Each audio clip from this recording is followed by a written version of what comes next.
very warm here in South Florida. We know a lot of the east is being deluged with rain, snow in the northeast today. Down here, 86 degrees. You couldn't ask for better weather.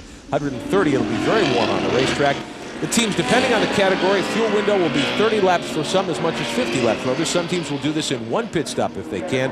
They'll go 104 laps here today at Homestead. 38 cars came to the garage area. 33 will take the green. That's the biggest road race entry list ever here at Homestead Miami Speedway. And it is a scorcher. Although 86, I know it's hot. When you add the humidity, there's the number 11 car. They had problems starting. Remember, they were the winners, Rick, you just mentioned it, at Daytona of the AGT. Kenny Bupp starting it. Kenny Bupp in the Hamilton Safe Camaro, one of the veteran campaigners here in Grand Am Rolex Sports Car Series competition. And the 75 car having problems in the GT category. Joe Policastro Sr. and Jr. That's one of the Gunner Racing Porsche GT3Rs. They qualified in 26th position. They are being held on pit road, and they will start last when we get ready to go green here in just a couple of moments. Huge weekend of road racing action for you here on Speed Vision. Formula One season begins tonight from Australia. Coverage at 9 o'clock Eastern. Tomorrow, American Le Mans action. Right now, the Grand American Rolex Sports Car Series here at Homestead Miami Speedway. Second event of the 2001 season. Iverick Benjamin, Derek Daly is alongside Sandy Henk and Guy Hobbs on pit road. Green flag is in the air for 104 laps of action. Glad to be with you, and we are underway. And this is Chevrolet V8 versus the V10. Judd on the run to the first corner, and Weaver from the pole takes command. And the Field machine moves to third right away, moves from third to second. That's John Field. Oliver Gavin will pair with him in that Banana Joe's car. That's the blue and red machine as they work their way through turn 3 and 4. See the concrete patches, Rick, in the middle of the apex. They are extremely slippery, so you've got to finesse your way down through the corners and then mash the power down these long straights. As I said at the top of the show, almost a succession of drag races here. The 21 car, Andy Lally to the inside, moving by the prototype, the 28 machine of Joel Field. So Andy Lally is on the button quickly in that prototype too, moving through the pack in the road course infield here at Homestead. Now we're at this racetrack. These machines will use a lot of the oval. Much like at Daytona, there's no backstretch chicane though here. They'll race up onto the back straightaway, down through turns 3 and 4 of the oval, the front straightaway, and then back into the infield. Second place belongs to the Lola Judd machine of John Field and Oliver Gavin. Jack Baldwin is third right now. He and George Robinson will share the orange and blue 74 hunting ranch. And two Judd V10 engines here chasing the V8 of James Weaver. Look at the speed down the straight of John Field. Wow, he's quick down to the end of the straight. Field ran very well early at Daytona in the Rolex 24. Third hour in, they had problems. That knocked them out of contention. But when they were on the racetrack, the car was very strong. Oh, this car is fast down the straight here. He is definitely fast. Baldwin tucks in behind. Remember, this is 3 hours long. This is still quite a haul with a minimum of 2 pit stops. James Weaver leading in the Dyson, the 16, the Thetford machine that you see there with Goodyear tires. There's John Field and the Lola Judd running second. Jack Baldwin putting a lot of pressure on, and Didier Tays close behind in fourth, and Kevin Doran's Lista machine. That's Max Crawford's chassis, the brand new car just built this year for Grand Am competition up in Denver, North Carolina. Fifth right now, Jared Schrader, the Tom Volk, the TRV machine. That's the yellow and black 95 car. Trouble for one of the GT entries, the 50 car. Problems on the right rear, a tire getting cut down. Craig Stanton and Andy Hajecki in that machine. The EMC squared car. We've got problems here in the early going. Don't know whether he got a whack from somebody or whether he just picked up a puncture. Obviously concerned, not just with a puncture, concerned that there may be suspension damage. Here's the two Judd V10s again. Jack Baldwin looking for second spot. John Field got around him on the start. Baldwin didn't get off to a great start when they went to turn 1. Field took the position. Baldwin all over him for that. And Derek, as warm as it is here today, 250 miles, comparatively speaking, a sprint race. Do you go all out now, or should Baldwin be taking his time? Well, the problem is, when they say even it's 3 hours long, you still have to go hard. One of the problems here is it is so slippery on the infield. When the racing car slips across the top of the surface, causes friction, it causes excessive tire wear. So you have to drive hard, but you cannot slide these racing cars over the top of this surface too much, because at the end of stints, you begin to drop off on your lap speed dramatically. Weaver is your leader, that small block Ford-powered Dyson machine. John Field is second in the 37. Jack Baldwin third there in the 74. And Didier Tays is fourth in the white 27 car. Jared Schrader is fifth in the 95. Tom Volk's machine, and Volk will share that car with Schrader here today. Here's Baldwin to the inside. They're on the oval now, up in 3 and 4. And Jack tried to dive low and take the spot. Couldn't do it. And look at Field pull away as they come out of the fourth turn. You know what? He'll never make that move again this afternoon because you cannot dive inside on the way into the corner. What he'll do now is he'll back off and try and get a run out of that long NASCAR 3 and 4 corner. That's his real chance of being quick down the straight. 3 laps in here at Homestead. We'll be back. Back live at Homestead from the Nextel 250. Trouble for one of the GT machines. This is the Gunner Racing Porsche of Joe Policastro, Sr. and Jr. Sandy Hang, what's the problem down there? Well, Todd DeVork, one of the crew members, is down underneath the dash. There is a problem with the ignition. They do not have another box, so they're trying to wiggle the wires, so to speak, trying to get this back out. Time out in front as we watch the frustration there of Joe Policastro. Your leader continues to be James Weaver. 5 laps are complete. He's already lapping some of the slower machines. There's John Levy's number 18 back there, that yellow Camaro. Jack Baldwin in the 74 car now, running second in the Riley and Scott Judd-powered machine. He and George Robinson will share that car. John Levy won the American GT category here a year ago. Great battle getting him to victory lane in that. Levy off the pace here so far in the early going. Baldwin took some time, Derek, to move to second spot. We'll show again just what did happen while we were away in commercial. Here's the pass. Baldwin to the inside, going into a right-hander. And look what happens here. John Field misjudged his braking, overshot, couldn't turn to the apex, opened the door wide for Jack Baldwin. He didn't even have to get the run off the last corner. Field made it easy for him here. Locked up the back wheels when he got on the binders going into that right-hand turn. He's lucky Didier Tays didn't pass him also, but that left Baldwin clear and sailing to try and catch James Weaver, and he is running him down.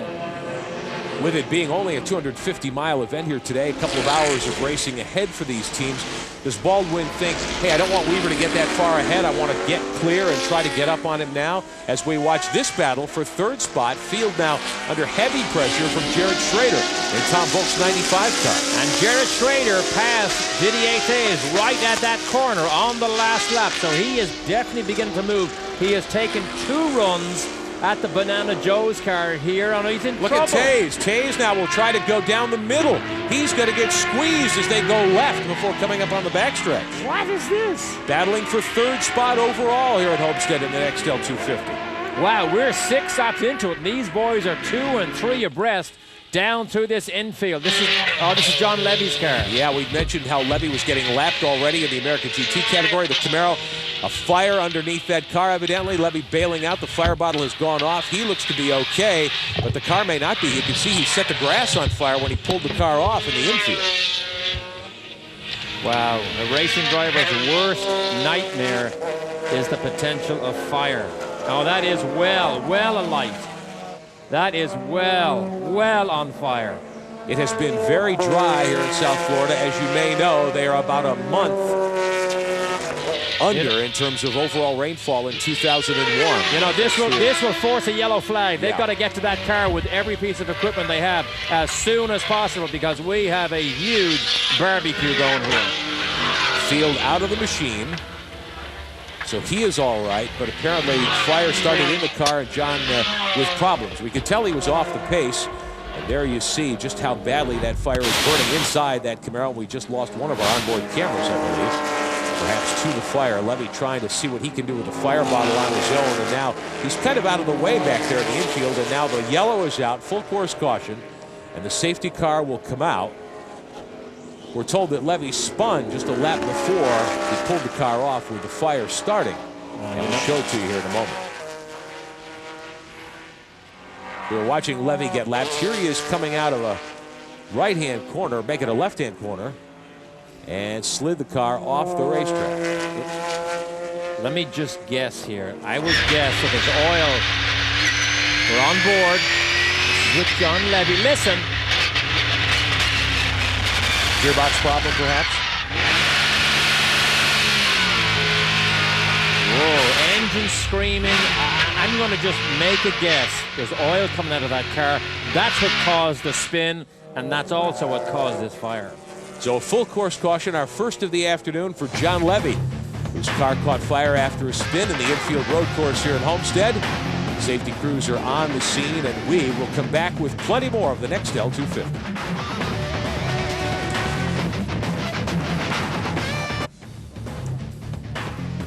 Back live on Speed Vision at Homestead Miami Speedway, the Nextel 250 for the Grand American Rolex Sports Car Series. I'm Rick Benjamin with Derek Daly. One of the cars of which much is expected here today and all season long. The Mosler, the 021 Mosler's machine, the Morrison car. They started 15th with Joao Barbosa in the seat, but they were on pit road with a problem. Sandy Hang, what happened down there? Well, they were the class pole sitter, and the timing of John Levy's fire was a benefit actually for them. They actually came in, ducked into pit lane, and they changed noses. They are concerned that the car is overheating. They put another nose on that gets them a little more ventilation, and hopefully they'll be able to finish the race. Yeah, this Mosler car, I mean, that is a pure racing car. When you look at it, it's a cross between a Celine, looks very much like a Celine here. In fact, the designers of the Celine and here, the design team is the same. Looks like a modified Corvette, but this is a GT car. And I mean, this is up against the Porsche 911s. What's strange is this GT car is faster than the fastest GTS car, which is supposed to be 2 seconds a lap faster than the GT cars. So that is an interesting and strange development with that particular car in GT class. With that problem, Barbosa is deep in the field now. We'll track his progress. The 18 of John Levy just coming in on the hook. Guy Hobbs, you've been talking with the crew chief of the 18 car. What happened down there? Yeah, we're down here with Steve, and I asked Steve if anything was reported in, and you said that some noise was reported, but then the fire broke out. Well, yeah, John reported that he seemed to be a little down on power, like he might have dropped an exhaust valve. Communication was a little poor. That's what we heard. He went by, he spun out, got the car going again, and then the next thing we knew, we heard a report from the Grand Am officials he was on fire over in turn 4 to 6. And then the big puff of smoke that came over the pit area. Yeah, I understand that he started firing the grass out in turn 4. Very dry conditions here in Miami. Back up to you. All right, glad to see that John Levy is okay, but their day very short indeed. We'll show it to you one more time here today, our live coverage on Speed Vision of the Grand Am Rolex Sports Car Series. Here's Levy into that left-hand turn 3 and 4, Derek, and this is where we started to hear some problems developing with that car.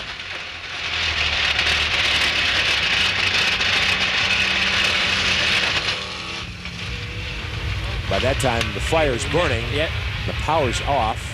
I think it's engine. I only guess that because the oil has to come from somewhere. I think the engine exploded, and I think he had an oil leak because there might have been a hole in the side of the block.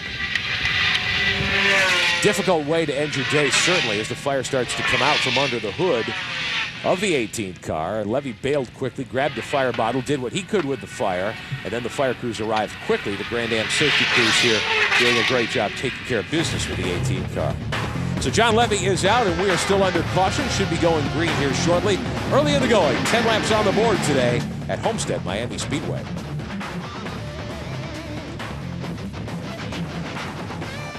Trouble for one of the early contenders here today, the 37 car, John Field. Guy Hobbs had to bring that car into pit road. The pit road, it looked like a regular change, but the whole reason they came in is they'd flat spotted one of the tires because of some contact with the George Robinson entry out there. So they changed all 4 tires while they're in. Further up pit lane, the 21, the SRP2 car, Andy Lally, that just came in because he had developed a huge push on the oval, and they wanted to change the wicker bill on that. Of course, he talked about it at the top of the show, the difference in this track, the infield all very tight, nasty little corners, very slow, and then the rest of the track really just one big, huge corner. Tough break indeed for Andy Lally, having to come in and change some of the front wing settings on that car because they were up as high as 4th, Derek. Exactly, but that's an interesting report by Guy Hobbs. James Weaver told me when tire wear gets excessive, the very first place you notice it is understeered on the oval track. So that's exactly what's going on with Lally.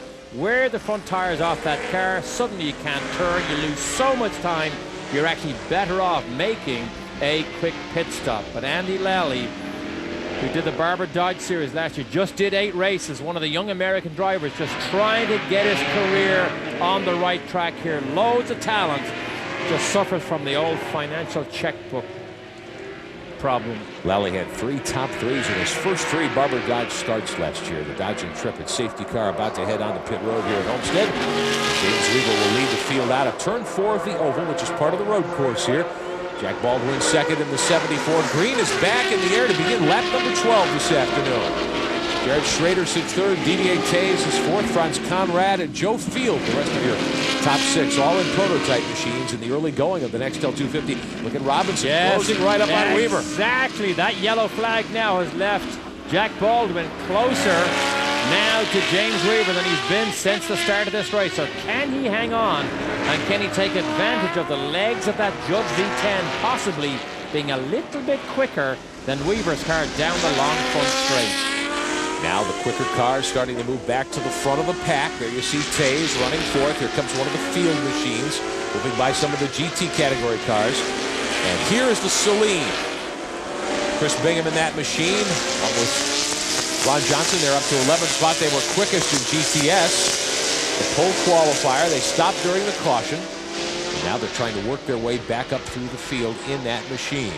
And Ron Johnson is on loan from the factory Celine team to run with Chris Bingham. They are obviously in trouble again. They don't seem to be that good under braking, but you know what? That's a battle for position, and there is a smoke screen he's got to drive through. Heavy traffic through the infield coming up onto the backstretch here at Homestead. A lot of cars fighting for not much real estate back there. Bingham and Johnson teaming in that 5 car right now. Bingham from Bellevue, Washington, and he is off the racetrack. He's heading toward pit road. This is, Park Place Racing. Chris Bingham's dad, David, owns Park Place, huge automotive complex in Seattle. They are official Celine dealers, hence they're running this race team. Stop and go penalty for Chris Bingham. 30-second penalty being assessed because he passed the pace car while the field was still under caution. So there you see the Grand Am official holding the 5 car on pit road, counting off the time on his watch, and they'll send him back out. That's almost half a lap here at Homestead under race conditions. Now there is the frustration to sit there. Not only do you lose the 30 seconds that you're stopped, but you got to drive in slowly, you got to drive down the pit lane slowly. It's 60 miles an hour speed limit here, and then get back up to speed again. So it is virtually a lap. Did he kill it? He did. He killed it. Listen to him leaning on the starter button to try to get it refired. Bingham gets it in gear, gets it fired up, and they're away. They drop back to 20th. He was fighting with Larry Schumacher's Porsche here for position in GTS. This is the contact there. Yeah, but look at the smoke screen right ahead of him. Was there contact? First time this Celine has run on Yokohama tires. A little bit different, so a new combination of setup for the tires on that Celine. Schumacher on the inside and Bingham on the outside. It looked like Bingham may have gotten on the brakes to let Schumacher go, so there wouldn't be contact. Now Bingham back on the button through the infield road course. Around one of the right-hand turns here. Brand new car. Just a couple of shakedown laps before they brought it here to Homestead, Miami. Down into the infield road course off the front stretch. There you see one of the Archangel Prototype 2 machines. Kenny Bump's American GT car, another one of the SRP 2 cars, the orange and white machine that you see there. The 21 is Andy Lally. And there's the 62 car. They are battling in that class for dominance this year. The 62, the Team Spencer car, Dennis Spencer and Rich Grubb. And that is a Kudzu. That's one of Jim Downing's chassis. That's the only Mazda-powered car that we have in the field here today in Prototype 2. That Mazda car there, number 62, that car won its class at the Le Mans 24-hour race in 1996, not that long ago. Battling for position indeed. Andy Lally was up as high as 4th. He's now shown back in 12th spot with Spencer at 13th. Early in the going of the Nextel 250, and we'll be back.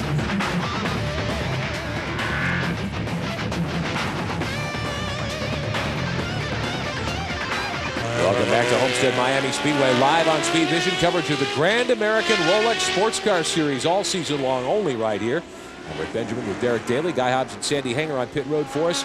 Your leader in car number 16, the Dyson Racing Ford, James Weaver, running second in that orange and white machine with the blue trim. And the 74 Hunting Ranch in Texas, that is veteran Jack Baldwin out of Marietta, Georgia.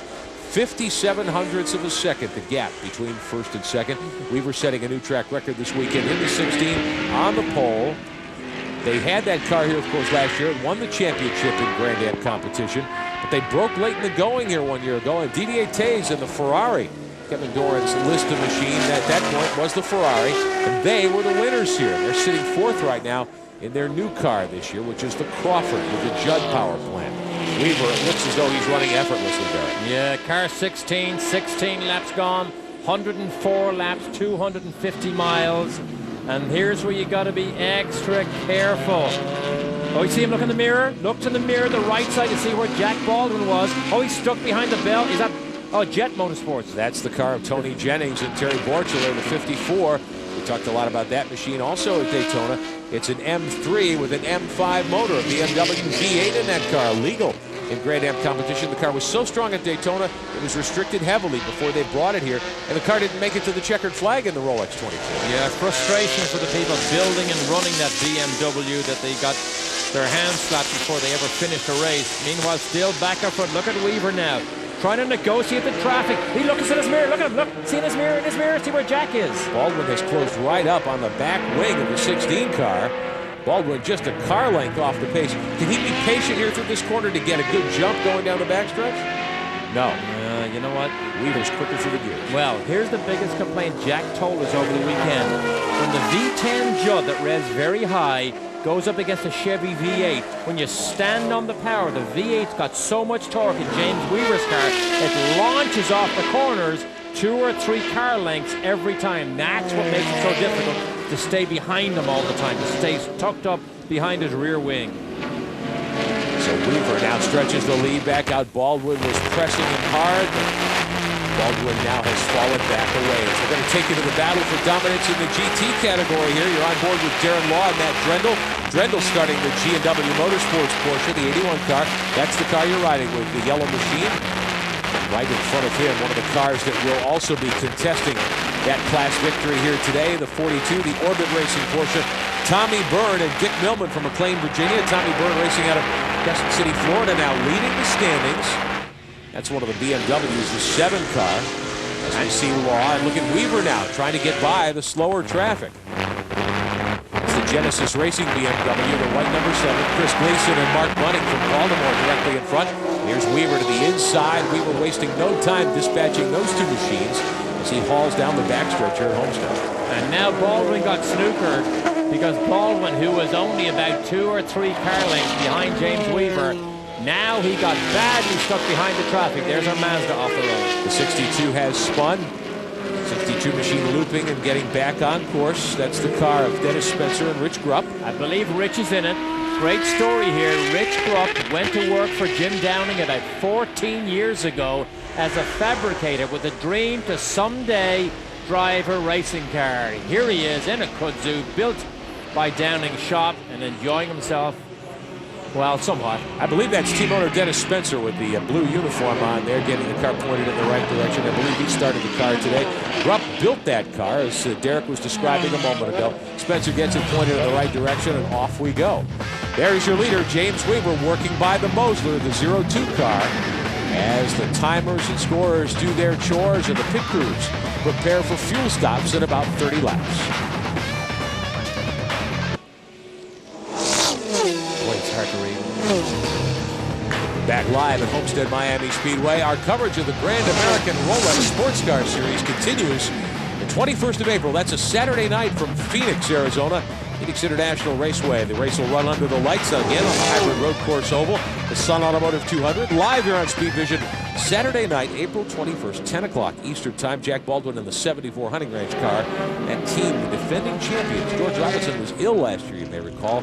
Irv Hare came in to partner with Baldwin, and they won the race. And we'll see how that team does this year. Talked a few moments ago, Derek, about the BMWs, especially the Jet Engineering 54 car of Tony Jennings and Terry Borchler. And there they are, running 19th in that car. Great run for that team at Daytona with that V8 motor under the hood of that car. Yeah, and this engine is only about 16 pounds heavier, despite the fact that it's got 2 extra cylinders. But this is a fascinating development here to stuff this V8 in here to the M3, and it really has caught the eye of a lot of people, particularly the scrutineers. We were hearing from the team yesterday how the car has been restricted even more severely after Daytona because it was so strong. Although they didn't make it to the checkered flag, didn't win the race, they went out with about 6 hours still to go. Sandy Hang, how's the team doing so far here today? Well, we'll get to Sandy in just a moment as we Use watch this the car down the opportunity. straightaway. Hey, I'm here now, guys. I want to tell you about the 54. That last extended caution, they used that opportunity to take a splash. They are one of the thirstier cars. They actually need 2 pit stops, a full pit stop and a splash, so they have the splash taken care of now. It will be important a little bit later in the race. Tony Jennings, who you're watching now, is the owner of this car. He's a venture capitalist and a real estate man. Went to the Bondron School, met Terry Borchler, and Terry has become a sort of a coach and a mentor to him. So Terry will jump into this car and drive it with him. And Terry Borchler wanted me to tell his wife Tracy that he's working hard here to try and pay for her new truck. The Jennings machine 19th overall right now in GT competition. Here's your American GT leader, the Corvette, the 09 of Craig Conway and Doug Goad, and they are running very, very nicely now in that brand new race car. The Fliss Motorsports team in that 09 machine with X1R on the hood, and they've come back. They wrecked hard at Daytona back last month in the Rolex 24. Put this new race car together in a couple of weeks' time. Spirit of Daytona. This used to be a Camaro. Then it got destroyed and became a Corvette, and these boys need a clap on the back. They did 3.5 days straight, days and nights, trying to build this car before they came here to Homestead, Miami. And they've done an excellent job. Head technician John De Benedictis leads this team. A lot of volunteers on this, one being George Stump. George is a great guy who owns 2 original Packards. What's this here? This is during the Rolex 24, Saturday night now. One of the Archangel machines, the 22, got loose coming up onto the oval, turn 1, and the 09 car tried to get by on the high side, couldn't do it. Hard contact, both cars heavily damaged. The drivers were fine, but the cars were not. The 09 was repaired and did make it to the finish. They had to do extensive front-end repairs to the Spirit of Daytona. They did come back and run and take the checkered flag during the Rolex 24, but now the brand new car is on the racetrack. Conway and Goad doing a terrific job in that machine. They're 50. Yeah, Craig Conway, very Scottish, even has the red hair and the accent. Ex-Scottish rally champion, believe it or not. 2000 AGT champions from last year. Very much a family-owned and run operation with the Fliss family. Dad Stan is the head fabricator, works a locksmith job during the day and then works all night building this race car. So they are proud here to have this car on the racetrack, never mind leading the class. Doing a great job. That car is very strong. Look at how smooth Conway is coming up onto the front straightaway here in American GT at 15th overall. Very strong run. They are considerably ahead of Kenny Bupp's machine, which is second in the class. Now, though, one of the GT Porsches, this is the 50 car that had problems early in the going and went to pit road, outbreaking the 09. That's Craig Stanton and Andy Hideki. Look at them side by side through the infield road course. And you think the Porsche would have a little advantage here, Gary? Oh, it did until he got to the brake zone, went round the corners. Then he stands on the horsepower and drags away here from Craig Conway. You know what? The 50 car just moved aside and he points it in by. 09 didn't take the opportunity to get by. Looks like Conway's got a push in that car. I could see the wheels turn to the right when the car was moving left going into the corner. I think they've got a push there. Yeah. Watching the GT machinery, the 50 car. And here's your overall leader, James Weaver, continuing to dominate in Rob Dyson's Thetford cold storage car. Weaver will negotiate tough traffic. The 2 Archangel SRP2 cars, the 21 of Lally and the 22. Weaver just showing you how strong he is and how strong that team is. He's been at it for quite a long time. He's won championship after championship, moving inside a couple of GT cars, using the torque of that Ford motor and that Dyson machine. He'll blast around the 78 car, another prototype entry here. The Cezio, Florida car of Patrice Roussel and Edward Cezianelli. And here is Weaver. Running a great line up through turns 3 and 4 of the oval, onto the front straightaway to put lap 24 of 104 on the board today here at Homestead Miami Speedway. More of the Nextel 250 on Speed Vision in a moment.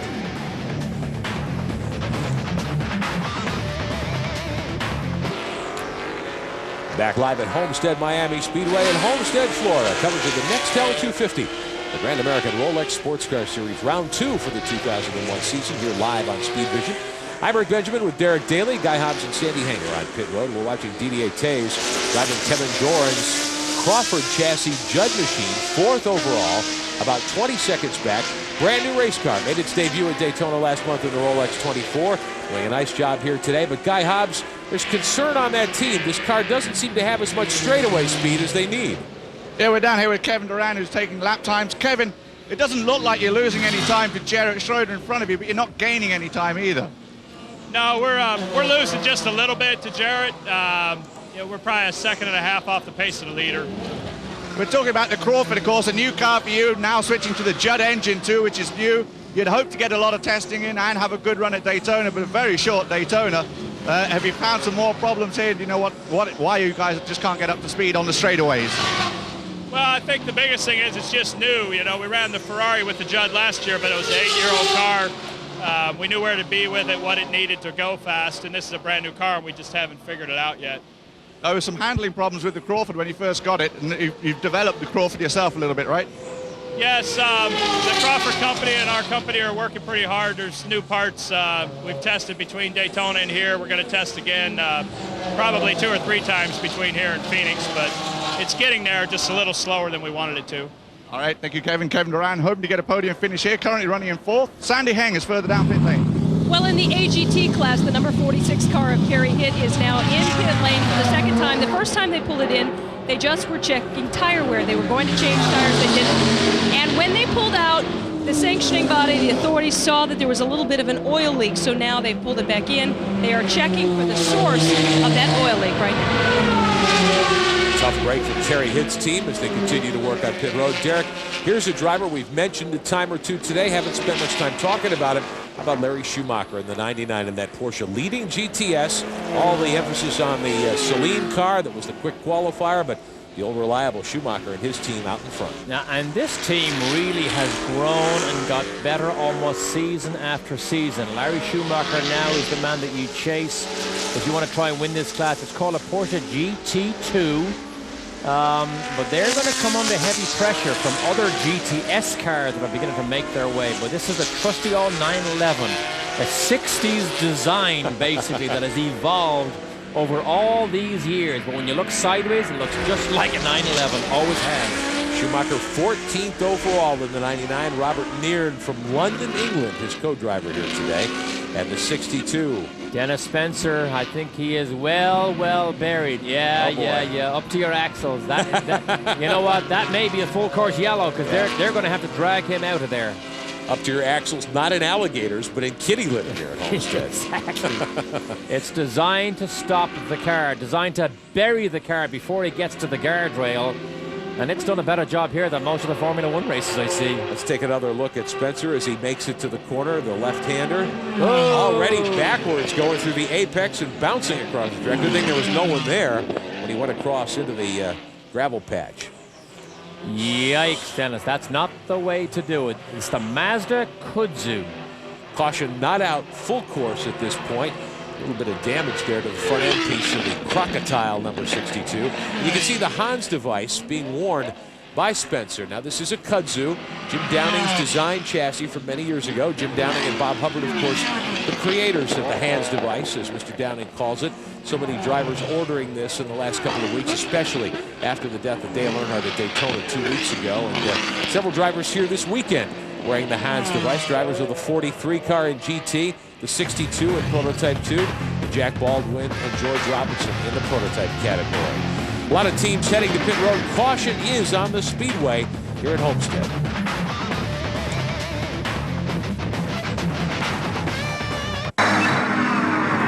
I'll show you some of the highlights of the first hour of action here today in the Nextel 250 after the green flag. Things started to happen quickly.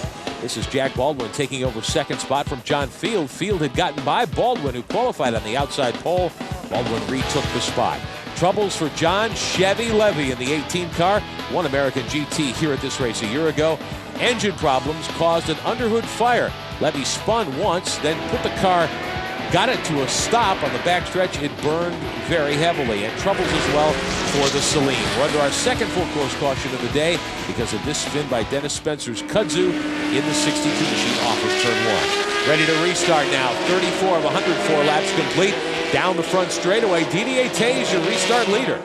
Yeah, but he's under pressure from James Weaver. Didier Theys got into the lead because he caught the yellow flag perfectly, got into the pits first and got out under yellow. But now he's in all sorts of trouble here.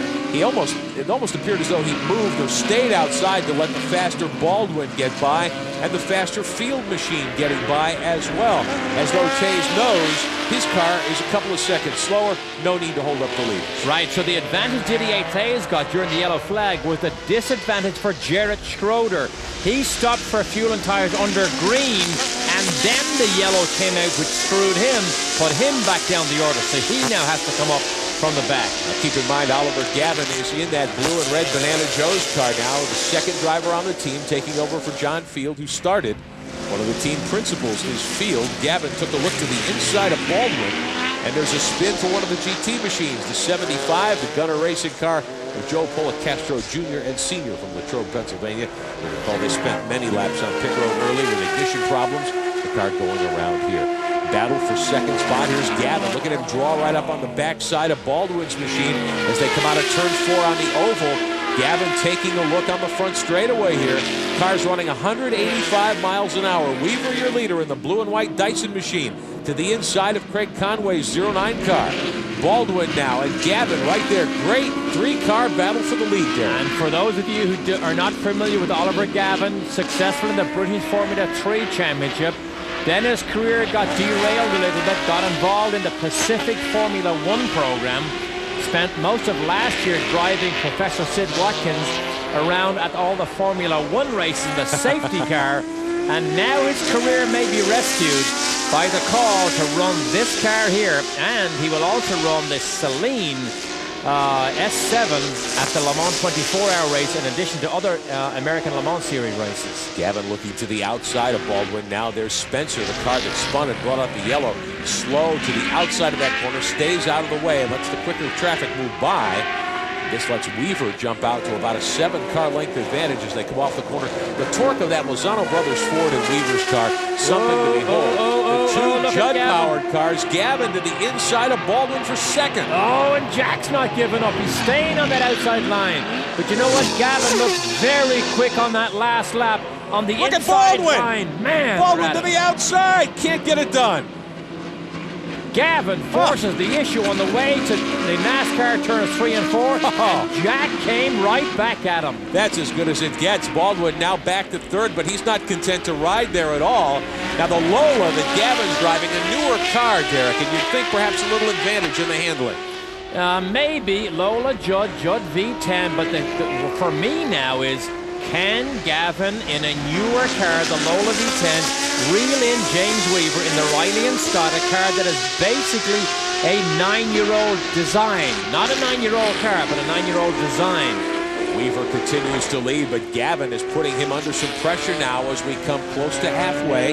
This is lap 38 of 104.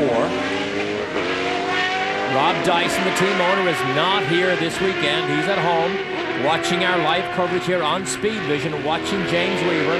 Jim has been Dyson's team driver for so many years now. Very successful partnership. Watching Baldwin's third spot, yeah, down on the front straightaway. Weaver still leading in the white and blue Dyson machine, the 16 car. Gavin very quick in that Banana Joe's Lola, right up behind him at points during the race. Points on the racetrack, that car looks as quick as anything out here, and Baldwin riding third. And we talked at the top of the broadcast, Eric, how warm it is today. Air temperature 86, track temperatures upwards of 130. Sandy Heng is with us on pit road today, and Sandy, one of the American GT contending teams, having some problems with heat in the race car. Well, actually, the GT leader, Craig Conway, they just had a driver change. Doug Godes in the car. He's with me. You look quite overheated here. Personally, your physical presence, are you okay? Yeah, I'm fine. It's just, it's extremely humid. You know, even although we've got air coming in the car, it's very humid here, so it's makes it extremely difficult. Did you do the driver change a little bit early because of this heat? No, we felt like that was the right time to pit on the caution. You know, we don't want to risk missing the caution, so we just took the opportunity. I could have stayed in another 20 minutes or so, but it was the right time to pit. We were already a lap up on the field, and the X1R Corvette is running great. That's your AGT leader. Let's go down pit Thanks, Sandy. I'm down here with Dennis Spencer, who's just got out of the car. And Dennis, you can certainly reflect that it's very hot out there. Oh, it's hot. It's really hot. If you keep going fast enough, I guess you can stay cool. Of course, I came to a pretty quick stop. Pretty quick stop, but you're all hooked up on the banking, you're saying? Say again? You're all hooked up on the banking, though. Oh, on the banking, we're hooked up tremendous. We can run with the big cars almost on the banking. Down the straightaways, we lose a little to the Lolas, but then we catch them. Earlier in the race, I ran into the back of one of the Lolas over here in turn 3 and flat spotted the front tires, and so every time coming down into here at the speeds we're getting, I started getting a bounce, and I just ran out of the talent to handle it. All right, Dennis, we saw not too much damage done to the car, though. Back up to you guys. Rich Grubb driving the 62 car right now for the Team Spencer Motorsports effort. We'll show it to you one more time. This is how Dennis Spencer ended up in the gravel trap a few moments ago. Yikes. Rich Grubb now behind the wheel of this car. He is the fabricator that was responsible for building a large amount of these Mazda kudzu cars over the years. Now he's behind the wheel himself. Robert Julian in the 89 car right in front of him at that point. We'll show you the leaders in each of the 5 categories here in the Grand Am event at Homestead.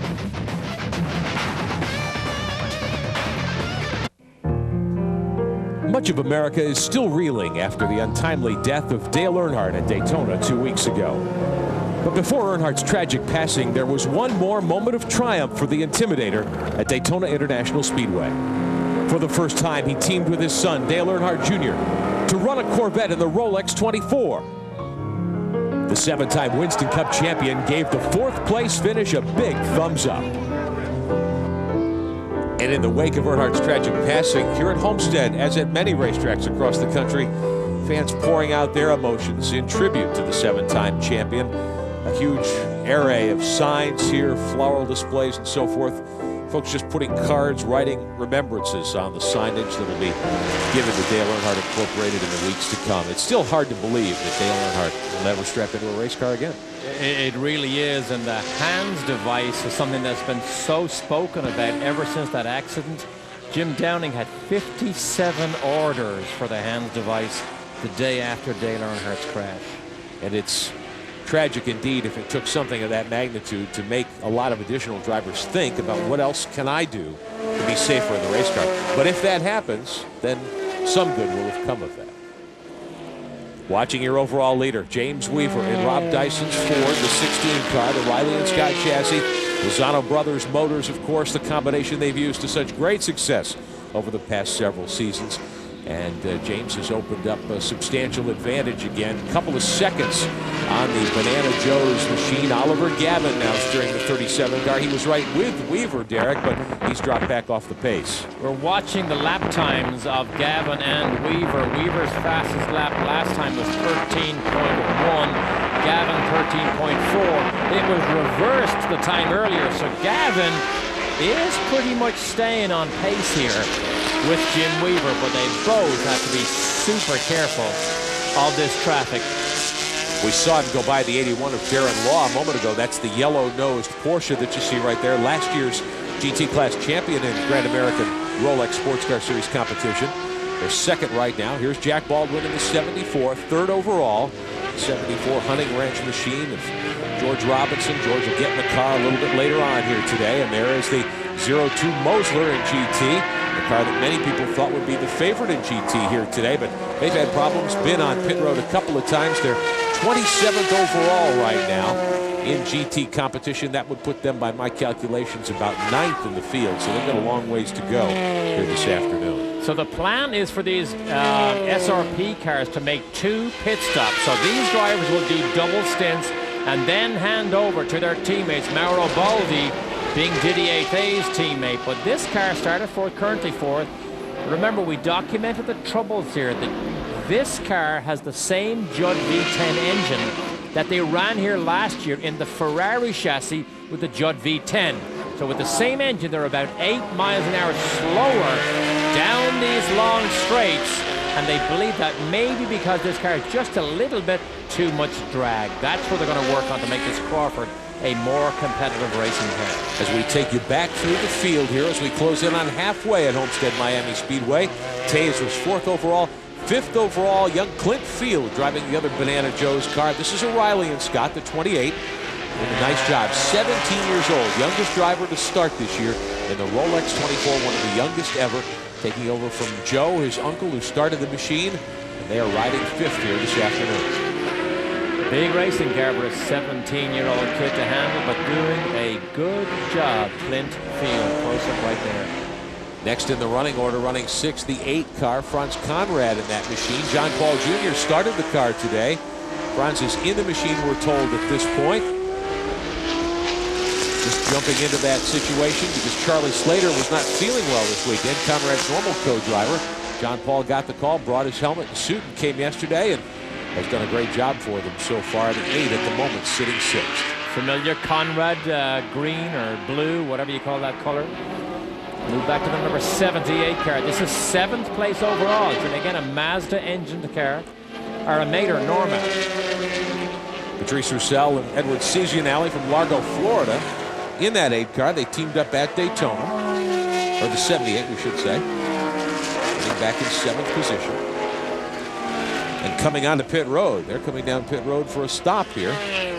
From 9th to 7th, Patrice Roussel, a veteran of endurance racing. And this has to be unscheduled. They're only, what, 6 laps since the last yellow flag and the rash of pit stops to this, I presume, is an unplanned pit stop. It would appear so. We'll try to find out what the problem is. The car seems to be running fine.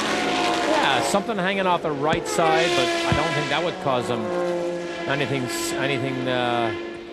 serious problems. Here's team owner Tom Volk now in the TRV Motorsports 95 car.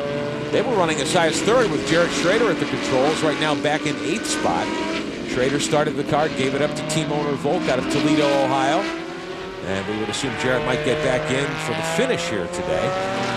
Yeah, Schrader did a great job in this car. Got it up to 2nd place. It got really held up, unfortunately, with that pit stop situation. Now, as long as Tom doesn't lose too much time, he's losing a lot of time here. If he doesn't lose too much time, Schrader may have a chance to get that back up near the podium.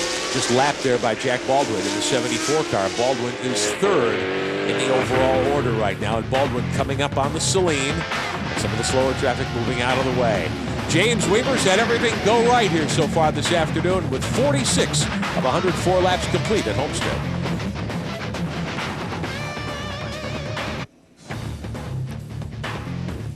You'd think it was July here in South Florida, closing in on 90 degrees under bright sunny skies. The Nextel 250, the Grand American Rolex Sports Car Series, round number 2 of the 2001 season, live here on Speed Vision. Glad to have you with us on a beautiful weekend for motorsports. I'm Rick Benjamin with Derek Daly, Guy Hobbs and Sandy Heng on pit road. Big weekend for us. Formula One coverage returns live tonight from Australia at 9 o'clock Eastern. And tomorrow, American Le Mans Series action from Texas Motor Speedway. Watching James Weaver just put the hurt on this 33-car field this afternoon. Weaver leading his lead now 5.5 seconds over the John Field machine. Oliver Gavin steering that car right now. One of the contenders in GT, the 42, the Orbit Racing Porsche. They are 7th at GT right now, but they've been up as high as 1st and 2nd. Tommy Byrne, Guy Hobbs, getting ready to jump back in that race car on a warm day. Yeah, Tommy, of course, who did the first stint, and now you see him supporting his mate Derek Daly with the Academy. Tommy, very hot conditions out here today. Very, very hot conditions out here today. I've seen you made some special measures to cool off. Yeah, no, I just put on a lot of weight, Guy, in the last 10 years since I raced last. Could you show us the weight, maybe? A bag of ice down the front of his uniform to try and keep him a little cooler. Tommy, you had the car right up front. Now your team owner is in the car, but he's complaining of heat problems too, and you expect him to be coming in soon? We're waiting for a full course yellow, and then Rich is going to come in. I'm going to get back in again. It's very, very hot out there, and I haven't driven in a long time, and I'm just trying to get the hang of it myself. Well, that sounds like bad news, Tommy. We just heard that he had just spun out. Richard has just had a spin on the track, so he should be back on the way. Maybe bring it back into the pits here, so we'll stick around for that. Tommy, when was the last time you were on a podium? A racing podium? Actually, I was on a racing podium in Mexico about 4 or 5 years ago. I went down there for 2 years, but nobody knew about it. All right. Tommy trying to keep to himself now, makes Ormond Beach his home. We'll keep an eye on Tommy and see if Richard brings that car in right now. Tommy Byrne has such a colourful background because remember, when he did the British Formula 3 Championship, he was so good that McLaren put him in a Formula 1 car at Silverstone. He tested faster than John Watson and Nicky Lauda at that time, and did in fact get to race the Formula One car for Theodore in Las Vegas in 1982, I believe it was. And then he came over to America, won the Indy Lights Championship, had some great success, and just didn't quite take that last step. But Eddie Jordan from the Formula One Jordan team believes Tommy Byrne is one of the most talented drivers he has ever been associated with, and that didn't quite make it. Watching his teammate Richard Millman steer the 42 car around after that finish in McLean, Virginia. Check in on the leading car now in GT quietly. Tony Jennings and Terry Borchler's BMW, that V8 engine machine. They've taken over the top spot in GT. They're 12th overall. Only one GTS car in front of them at this point. The number 5, the Celine, is leading in GTS. Wow. Jennings machine right with him, running 11th and 12th overall. This is good news for Terry Borchler's wife, because she's pregnant with her second daughter, Tracy. So Terry looks like he might get enough money to put a deposit on that new truck that she wants. I know he's going to get a whack in the back of the head for telling me that story, and now everybody else knows about it. Jennings and Borchler combining for a good run in that 54 car. There's Larry Schumacher in the 99. Now, Schumacher was leading in GTS earlier, but according to our check of scoring right now, they have fallen out of the leadership position. Schumacher right now being shown 3rd in GTS and 19th overall. So we watch the 54 car leading in GT, and there's Schumacher in the purple and white 99. What's unusual about this M3, and you can actually hear it when he goes by, our mics here, you can clearly hear the V8 rumble from the exhaust pipes on this M3. An unusual sound for an M3 BMW, but this really is a fascinating car. They have a smaller restrictor here than they had in Daytona. They went from 30.9 down to 29 millimeters. They've had 150 pounds added to this car. And as Jim Bell, the general manager for Jet Motorsport, says, we haven't even finished our race yet, and they slapped our hand. This may be the day, though, that some of that hard work pays off for the Jet Motorsports team. One of the BMWs spinning. The infield road course almost into the kitty litter. They keep it out of the gravel. The National Paintball number 10 machine. Rick Fairbanks from Greenville, South Carolina. Chuck Goldsboro from Baltimore.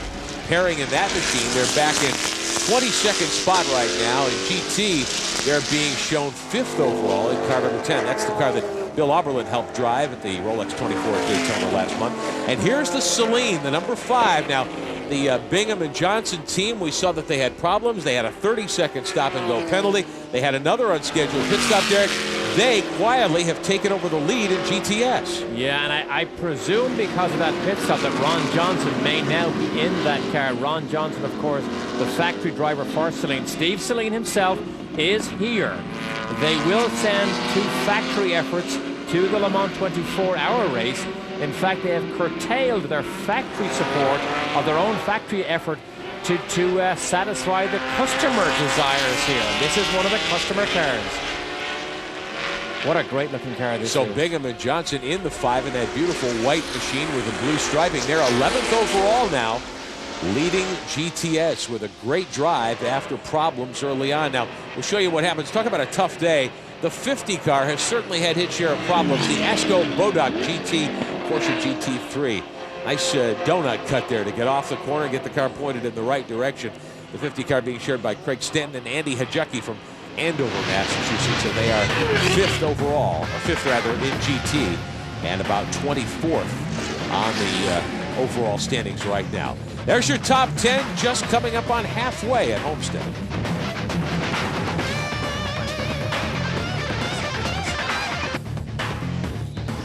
Back live at Homestead, and a reminder, get caught up on all the information you need in motorsports. Speed Vision News Race Week every Sunday night at 7:30 Eastern, 8:30 Pacific. Bob Varsha, Bill Patrick, and yours truly on occasion up in our Stanford World headquarters. And of course, we'll be on the air tomorrow night at 7:30. We talked about the number 54, the BMW that's now leading in GT. Tony Jennings and Ron Johnson. Sandy Heng, they have had a great run so far, and now the situation with that team is very strong. Meantime, the Celine, the 5 car, also having a great run. They are leading in GTS, and Sandy, their team of Bingham and Johnson. They've just had a wonderful afternoon so far. How have they done it? Well, actually, Ron has been the factory tester, as Derek mentioned. What have you been learning, Ron, by watching your teammate in the car? Well, the Celine S7's basically a new car, so we're just going through some of the shakedown on it. We're also on a new tire this weekend. We're running Yokohamas, so we're learning a lot of data about that. So we'll be running that tire throughout the Grand Am series. Specifically, we're getting into the window for a driver change. What are you thinking about, and what have you communicated? Well, right now, we're about a minute ahead of second place, but we don't believe he has to stop again. So when we go back out, we'll be back down on the field a little bit. We'll have to catch up to him. He'll take the lead back from him. Okay, right there, that's your class leader. Great effort for that team in their first outing with that car, Derek Daly. Yeah. It's hard to follow what drivers are in these cars when you start making those first stops. We just can't keep up with everybody, but we thought Ron Johnson might do the middle stint. But in fact, Chris, I bet, is pretty warm inside that car, a closed cockpit car. When you're just below 90 degrees, it gets very, very uncomfortable. You're on board with Darren Law's machine, the 81, running 16th overall at GT in that Porsche GT3. Boy, he nearly sideswiped the Mosler there. Did you see how wide the Mosler went? Yeah, and the Mosler, the 02, they've had problems. They've been on pit road a couple of different times. They're 22nd over. Look at that, some bodywork flapping there. Fuel filler flap, obviously not put on properly during the last pit stop. You know, it won't cause any trouble at all. But the faster it goes, the less it flaps. Look, look. Under braking, it really starts to bounce. Yeah. Close back in on the Mosler. That's the silver 02 car, the Morrison Mosler. Joao Barbosa and his teammates, John Heinrichsey and Scott Dewar from Easton, Massachusetts. John Heinrichsey, of course, they don't get any better at GT racing in this country than Heinrichsey, who's been around seemingly since the invention of the internal combustion engine, although I know you'd hate to hear me say that. They're doing a great job in that 02 car. They have had problems, and right now they've completed 50 laps in GT competition. They're being shown in 5th spot. That's not too bad. They're a couple of laps behind the leaders, but they've been on pit road several times. They changed nose pieces.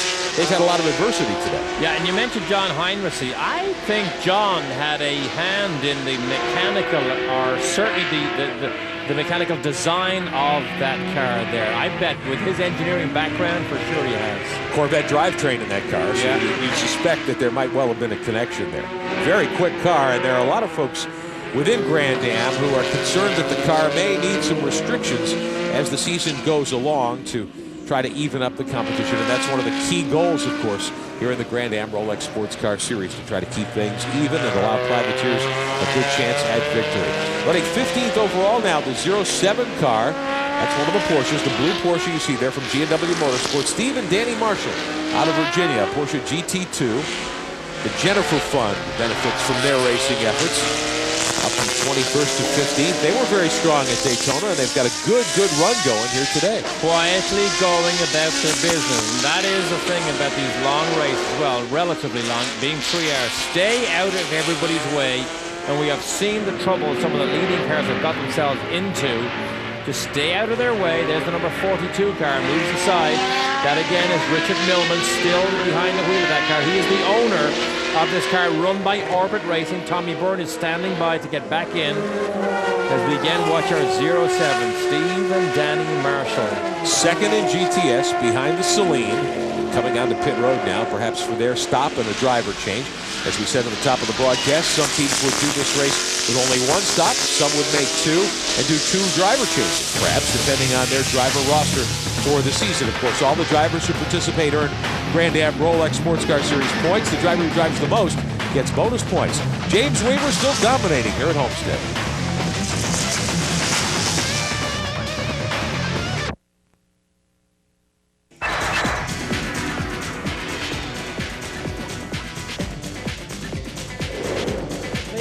We are locked and loaded and ready for more of our endurance racing Grand Slam this season, live on Speed Vision. You enjoyed our 25 hours of nonstop coverage of the wild Rolex 24 at Daytona last month. Through the rain, through the night, through all the incidents that made up a classic American road race. And we've got plenty more coming your way as the season moves along. We go to Sebring in just a couple of weeks. St. Patrick's Day, Saturday, March 17th. Many of these same teams will be in action. The Exxon Superflow 12 Hours of Sebring live flag to flag here on Speed Vision. Our coverage of the 24 Hours of Le Mans from France, June 16th and 17th, non-stop flag to flag, and then October 6th, the Petit Le Mans from Road Atlanta. Remember, Audi won all 3 of the races that remained last year. Let's see if they could put together that type of effort here in 2001. The Grand American Rolex Sports Car Series is on the racetrack here today, live on Speed Vision. We're glad to have you with us on this beautiful Saturday afternoon. I'm Rick Edgman with Derek Daly, Guy Hobbs, and Sandy Heng on pit road. 61 laps are on the board, 43 remain for your leader. And one of the best battles we've seen, Derek, is in Prototype 2. Now, these are very similar to the full-on prototypes, a little lighter, smaller engines, a little more restricted technically. Here's your leader in this category, the 89. Bruno St. Jacques and Bob Julien from Canada, leading the 2 cars from Archangel Racing, the 21 of Andy Lally, the 22 of Nigel Greensel. And I'm surprised, frankly, that the Archangel cars aren't anywhere close right now to the 89. You take a look at the scoreboard. Julien is 8th overall. The Archangel cars are 9th and 10th overall, but they're 12 and 40 seconds behind the 89. They're setting a great pace in this race. Particularly when we saw how good a job Andy Lally did early in the race during his first stint.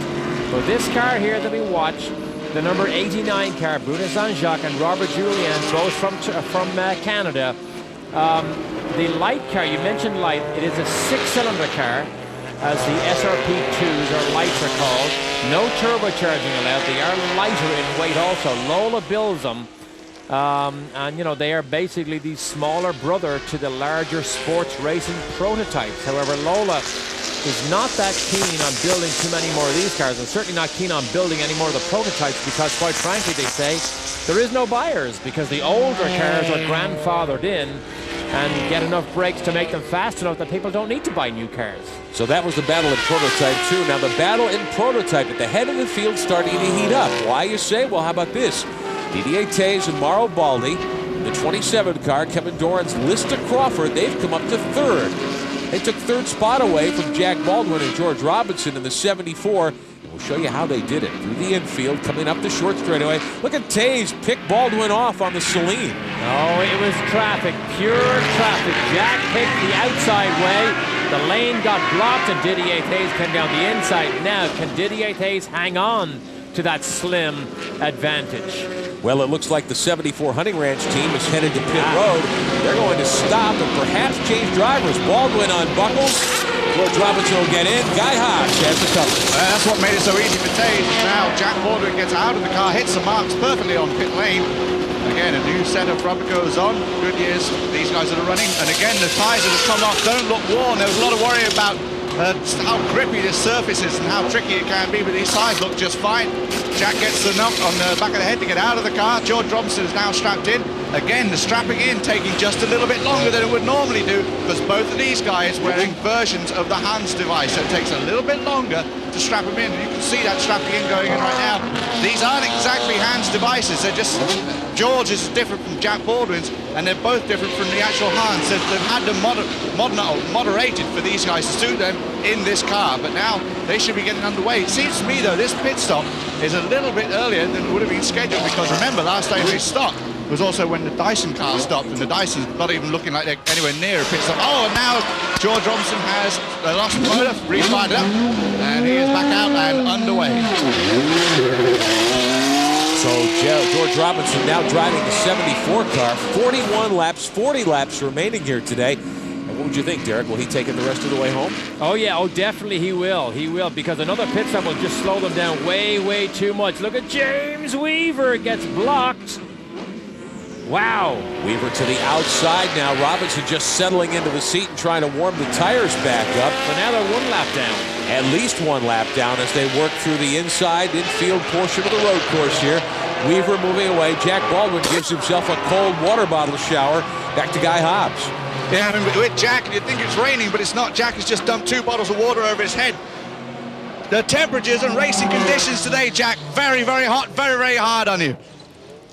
Yeah, you know, this is really our first hot race of the season, and I did my best to get ready in Atlanta, but as you know, the weather up there is not cooperating, and Daytona was not necessarily, you know, it wasn't a warm-up, but I want to say that Hans device, I wore it, didn't bother me a bit. I highly advise all you drivers out there, take a long, hard look at it. It'll save you. I think we need to learn something from Dale and the rest of the drivers we lost last year and look into some of the safety things that are available to us. And, you know, don't be so quick to say it won't work. Make it work, guys. Make it work. It'll save your life. Jack, I saw you were wearing it. George is also wearing a Hans device, a slightly different one to yours. Just back to the racing for a moment. Early on in the race, you were able to catch up James Weaver pretty easily and put some pressure on him. But then it looked like you lost some time to him. Was that just working the way through traffic, or are you down on power compared to him as he pulls his car into pit?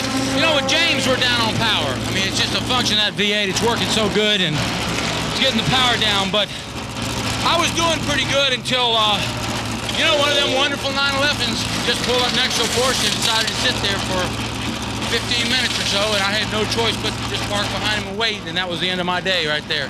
All right, thank you, Jack Border. I'm just going to step over to the left here where James Weaver has brought the car in. He steps out of the car, and right now he's switched over to Butch Leitzinger back up to the booth. Quick pit stop and a good one for the Dyson team. Leitzinger in. They will maintain the lead as we take a look now at some of the other cars on pit road.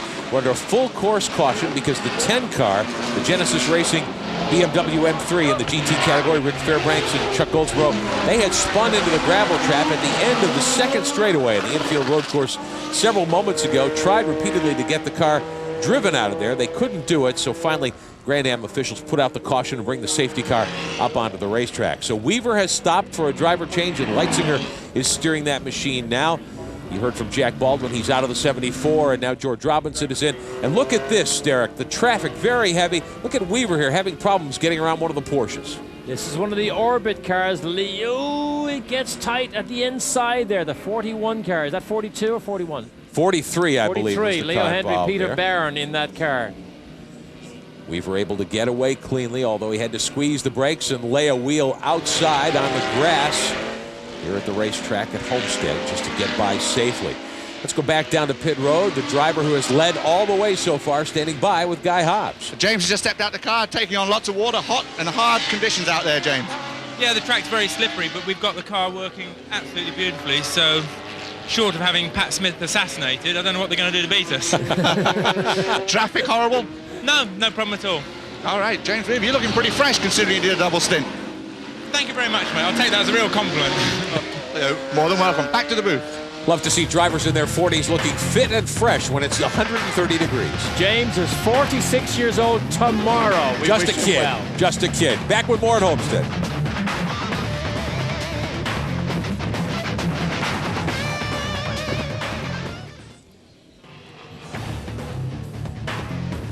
Back live at Homestead Miami Speedway, the Nextel 250, the Grand American Rolex Sports Car Series live on Speed Vision. Third full course caution of the day for the spin into the gravel trap. The 10 car, the National Paintball BMW. Chuck Goldsboro driving at the time. Goldsboro sitting there as the crews try to get the safety straps hooked to the car so they can drag him out of the gravel trap, and we will stay under caution while they work on the 10 and try to get him removed from that section of the racetrack. Most of the leading prototype teams have made their final pit stops. Changed drivers should be set for the run to the checkered flag when we come back.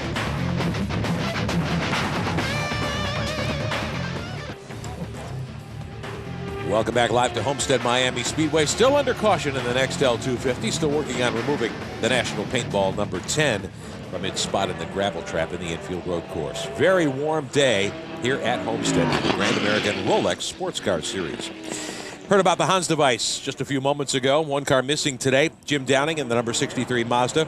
Because of the Earnhardt tragedy, Downing has put his racing on hold to help build more of those devices. One of the two principals in the development of the Hans device went to victory lane at the Rolex 24. Jim Downing talks about how the idea came to him. In the late 70s and early 80s, we were worrying about how you could be safer in a car, and we recognized that drivers pretty well strapped in now. Almost everything, including even your arms in some of the classes where they require some restraint. Everything but the head. And Bob Hubbard, whose name is also mentioned usually, came up with this device, which we patented. It's called a Hans device, head and neck support. Sits on your shoulders and is held on by the shoulder strap. You can see they sit right in this little channel, right where they normally do. So you ride along, you can look left, look right, look up, look down. You don't even know you have it on. And then if you're in a wreck, what happens is these tethers go tight, and then your whole body moves forward as the forces of the wreck toss you around, and your head stays close to your body. So that's what it's designed to do. It's what it's done in many, many crashes. It's what it's done on sled tests by Daimler-Benz, by Chevrolet, at Wayne State University. And this new smaller one, the latest one, sort of came together about the same time that Formula One got interested through their Mercedes connections. We've been testing it along with us, hand in hand, for the last 3 years, and it really works. And right now, it's the only thing we know of in the world that works. 3 of the 33 teams in today's field using the Hans device. The Robinson Racing 74 team. You heard from Jack Baldwin a few moments ago about it. Also in Prototype 2, Rich Grupp and Dennis Spencer in the 62 car, and the Orbit Racing portion of the 43, Leo Henry and Peter Barron, both using the Hans device here today at Homestead. Great idea. Derek Daly, if you were racing today, if you were back in Formula One or Indy cars, would you wear one?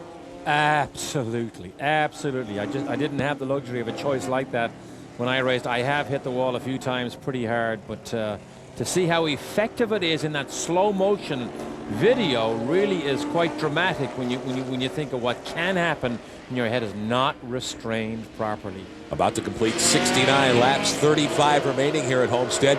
The prototype class and the overall leader, Butch Leitzinger and James Weaver. Prototype 2 being led by Bob Julian and Bruno St. Jacques in the 89 car. GT being led by Terry Borchiller now and Tony Jennings in their BMW. We are back underway. In GTS, it's Ron Johnson and Chris Bingham in the 5 car. And American GT, the 09 of Doug Goad and Craig Conway.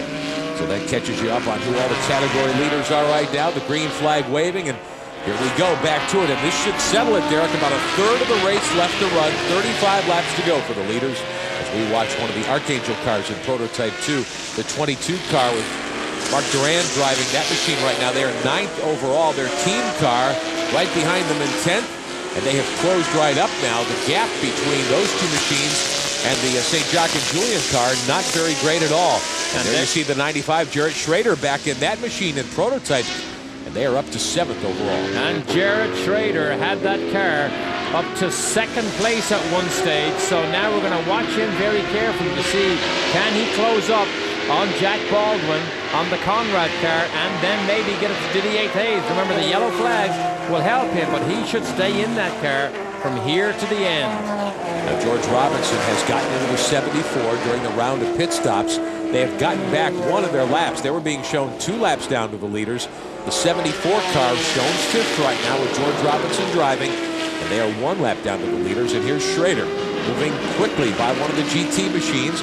Jarrett will be returning to the Indy Racing Northern Lights Series shortly. In fact, that season opener comes up right here at Homestead in just a few weeks. So Jarrett will be doing a lot of time here at Homestead in the early part of the 2001 campaign. 7th overall. The Conrad and John Paul Jr. car is next in their gun sights. They're 5 seconds behind that car for 6th. You mentioned Schrader and the Indy Racing League signed for PDM. Indianapolis-based team will do, he hopes, the complete season. That is the plan. So he is underway again. Last year, I think he drove for TriStar at the Indy 500. Drove a full season for TriStar Motorsports, the team then owned by Tony Stewart and Larry Curry, and this year that team has gone its separate ways. Jarrett Schrader will drive for Paul Dalavich's team out of Indianapolis.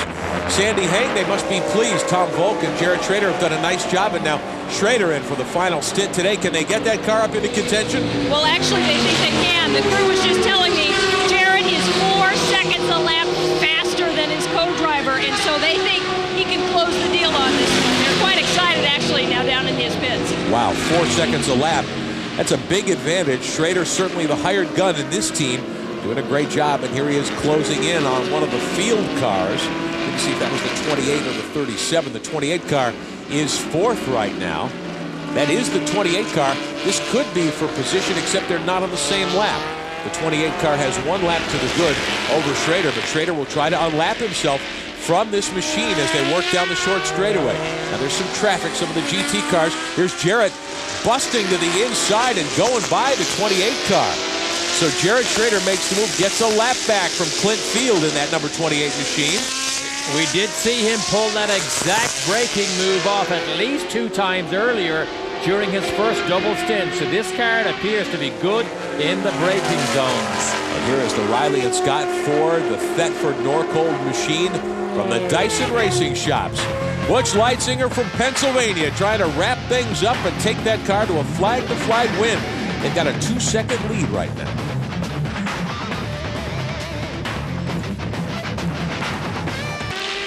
"30 laps remain today here at Homestead Miami Speedway. Our coverage of the Nextel 250 live here on Speed Vision. This is the battle for the lead.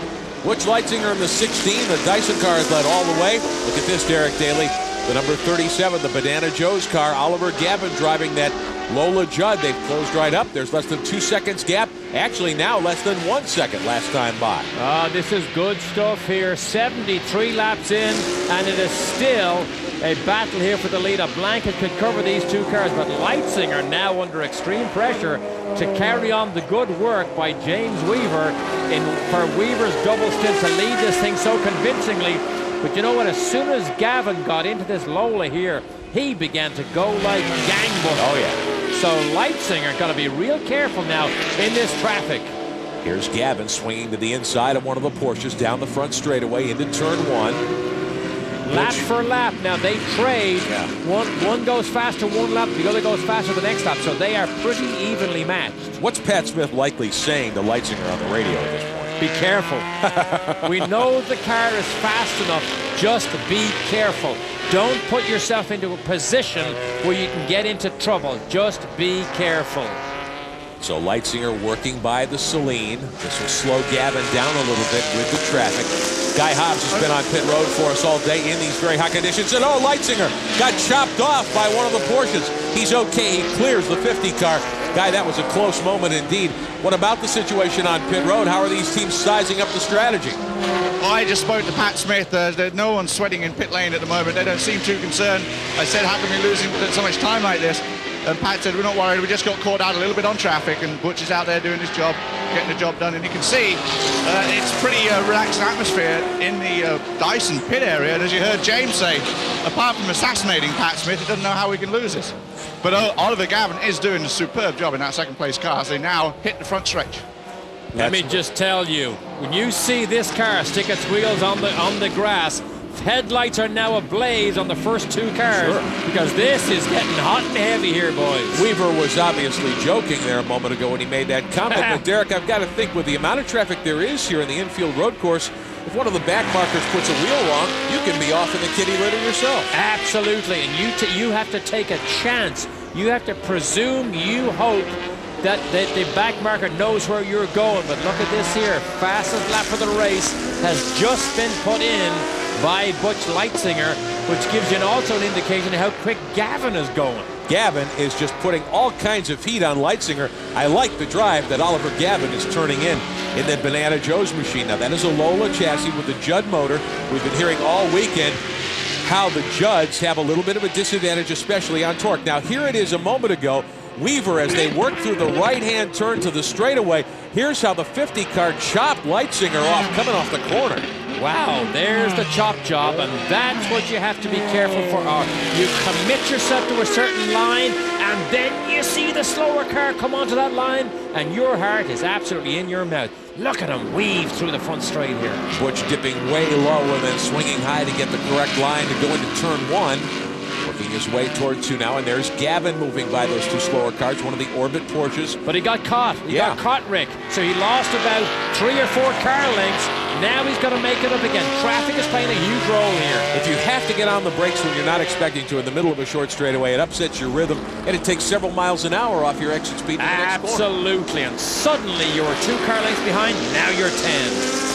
So Gavin now giving up some ground to the leader Leitzinger in the 16 car. 28 laps remain here at Homestead. Butch Leitzinger will also drive the new Bentley Le Mans program with James Weaver. He is very, very experienced now in these sports cars. Will do a Winston Cup race at Watkins Glen this year, but he's been around the block a few times. So Leitzinger now stretches the lead out to 1.2 seconds over Oliver Gavin. Butch Leitzinger taking over from James Weaver. The 16 car on the pole. They've led every lap so far here at Homestead Miami Speedway. Plenty more to come live on Speed Vision. We'll be back. Hybrid Benjamin with Derek Daly, Guy Hobbs, and Sandy Hanger on pit road. And your leader continues to be the Dyson Racing Machine, the number 16, with Butch Leitzinger in the saddle. James Weaver put the car on the pole and started today. 80 laps complete, 24 to go. Oliver Gavin in the 37 car in second spot. The gap now 3 seconds. And Butch Leitzinger has put that car into the wind. I think Derek Daly is starting to pull away. And there's the difference between a V8 SRP car, sports racing prototype, and the Prototype 2 on that straight. V8 versus just a 6-cylinder engine. But Leitzinger now, in clear racetrack, has pulled out about, what is it, 3 seconds? Yeah, 3.2 seconds now over Oliver Gavin. But you know what? This is a long way from over. A long way. Gavin will be a factor yet before this afternoon is out. Rob Dyson was counting the money at Daytona with a couple of hours to go when the engine packed up in that machine. That sort of thing can indeed happen. Here's Gavin about 3 seconds back in the Banana Joe's 37 car.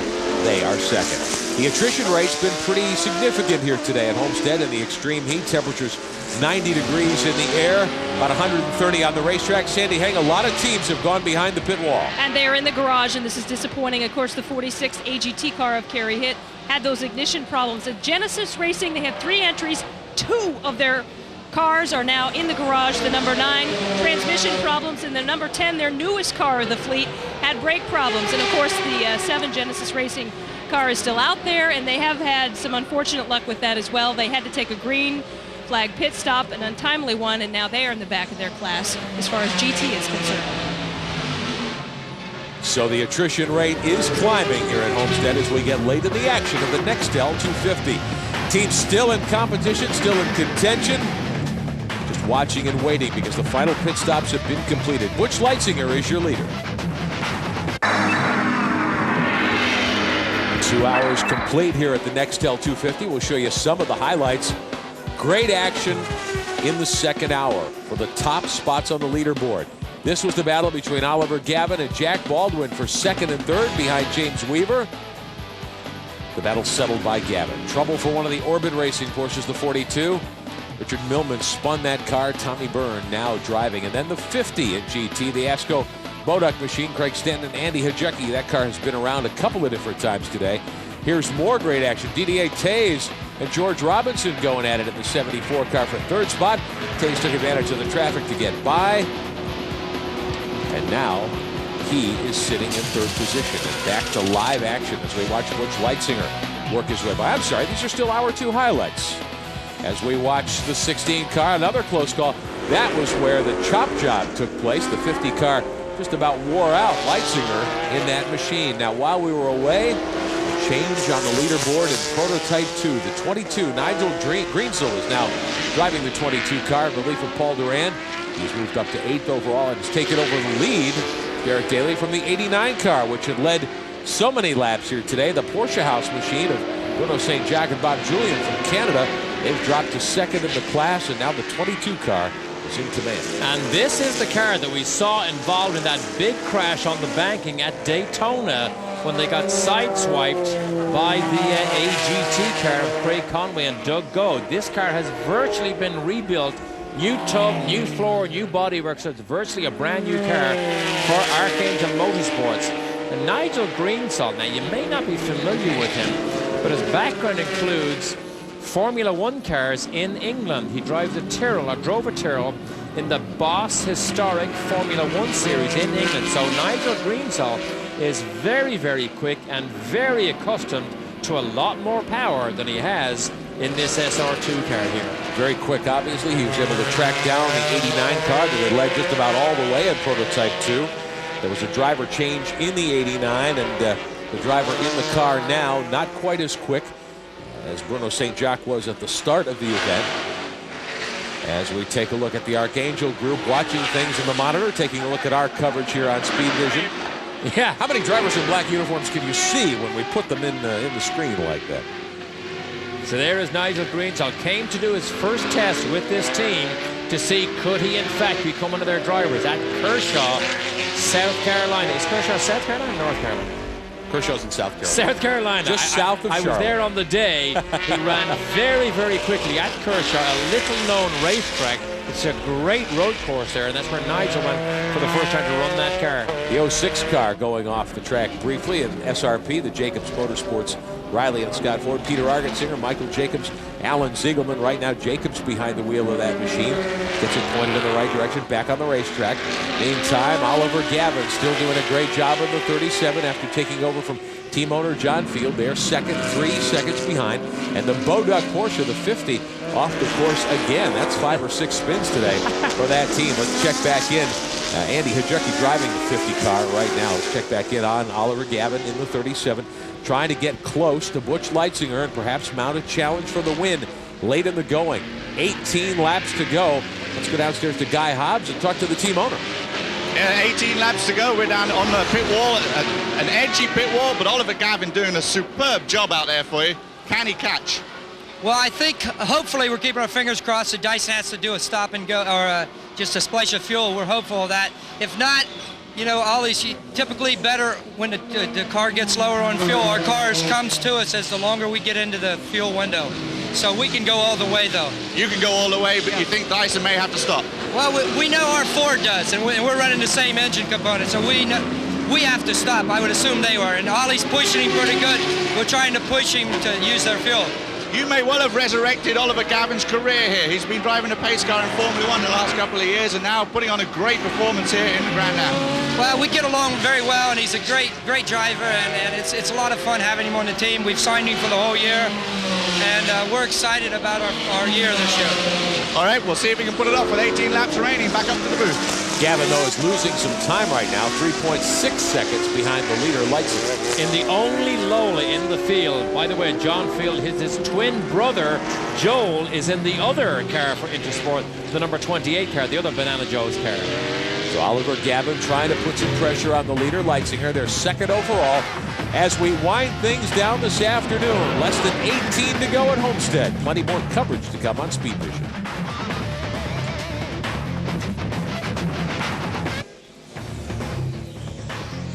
$15 laps remain in the Nextel 250 here at Homestead Miami Speedway.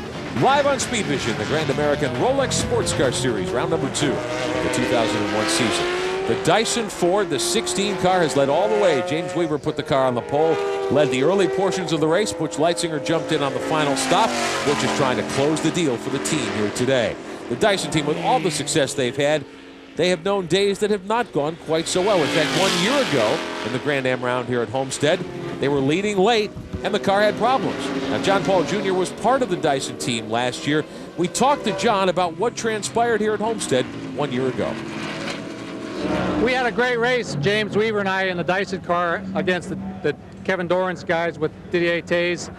And about 2 laps to go, we were about a car length behind Didier going into the hairpin in the infield, and the gearbox broke accelerating out. So that was a heartbreaker. We really thought we had a chance to win. It seemed like the traffic went Didier's way right there at the end, but we caught up to him and we had a chance to get him, but we never quite could go through with it. Real heartbreaker.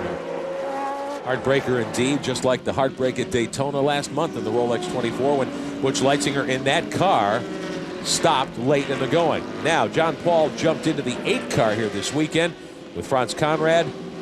They've not been contenders today, and it looks as though Conrad is stopping on the course with the 8 car, running in 7th, 3 laps behind in that Lola Ford.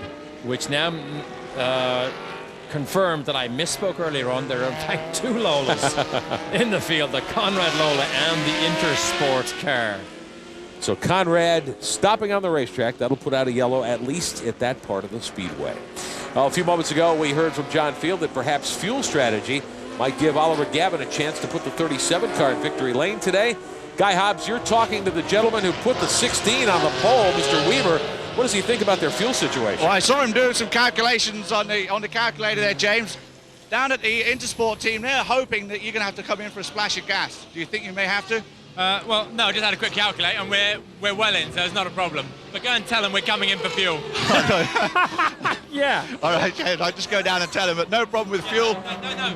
Tell them we've got a stock so they can cruise. All right, James Weaver, there you go. Of course, James never loses his sense of humor, and they don't have to stop. Well, look now at this. Gavin has closed up in traffic. He's less than a second behind. Look at him thread the needle between a couple of GT machines. That's Oliver Gavin in the Banana Joe's car, the 37. There's your leader, Leitzinger, in the Dyson car, the white and blue car, up onto the back straightaway here at Homestead. And Gavin works traffic masterfully. I'll tell you what now, this is touch and go.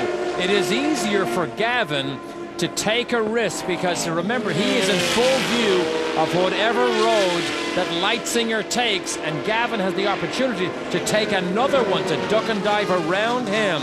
I'll tell you what, there's the AGT leader, Doug Goad, behind the wheel, being passed on by these faster cars. But I'll tell you what, this is a long way from over yet with all he's stuck. He's stuck. Look at this, he's stuck. Balked behind traffic. Just lost 10 car lengths. Behind 2 cars, not just one. Yeah. Just as we talked about a few moments ago, if you have to get on the brakes in the middle of a straightaway like that, if you're a faster car, it upsets your rhythm and your momentum and just costs you dearly. Oh man, Oliver Gavin will be furious. He is hoping the traffic goes his way. Look at this. He lost 10 car lengths. He made it up again, and now what? Oh, what are you, 25, 30 car lengths behind him? He needs Leitzinger now to get balked. The team car is right ahead of him.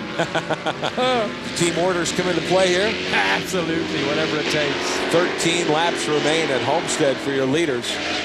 This is the battle overall and the battle in prototype between the 16, the Dyson entry, and the Banana Joe's 37. And a caution is coming out of the Speedway for the 8, the Franz Conrad machine that we showed just stopped on the racetrack a few moments ago. They tried to get it removed, couldn't do it. So a full course yellow comes out, and this will catch the leaders up. And if ever there was a fuel strategy concern, she just went out the window. Yeah, John Paul is in fact in that Conrad car. Yeah. They're going to have to drag him away from that. It's not at the apex, but it is at an exit point right there in the Conrad car. Drag him out of the way, and then we have how many laps to go?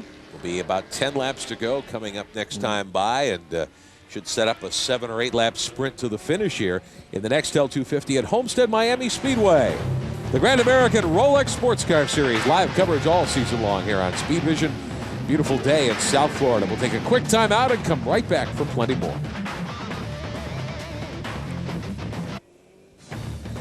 Back live at Homestead Miami Speedway in Homestead, Florida. Looks like we'll have a full moon tonight. The Nextel 250, final stages here at Homestead Miami Speedway. Round 2 of the Grand American Rolex Sports Car Series. Safety car pulling John Paul in the 8 machine off the racetrack. And the leaders have grouped up behind the safety car for what we presume will be the final restart of the day. Butch Leitzinger will have the restart pole. Second overall, the Banana Joe's 37 car with Oliver Gavin at the controls right now. And it could be a great battle to the checkered flag. Now, there is one GT machine between the 2 leaders there. You see that BMW in second on the racetrack, not second overall. Third on the restart, Didier Taze, and we assume Mauro Baldi is driving the Kevin Doran Lista machine now. And here, as we take you back through the lead cars in the remaining categories in Prototype 2, there's Nigel Greensill in the 22 car. 7th overall for Archangel Motorsports, and that's a great performance. Nigel, talking about how quick he is, Derek. They were back running 12th or so not very long ago. He's worked his way up to 7th for the restart. Now let's take a look at GTS. That Celine has been the dominant force all day long. They had stopped a couple of times early. Ron Johnson taking over from Chris Bingham. Johnson's done a great job in that number 5 machine. They're 10th overall and leading in GTS. And right behind him, how about the BMW? Terry Borchiller now steering. Tony Jennings, the team owner, I thought did a great job in his double stint off the green flag. Handed off to Borchiller. They've stayed in the lead for a long time. Tony Jennings, so little racing experience, remember. He's just come to racing this year.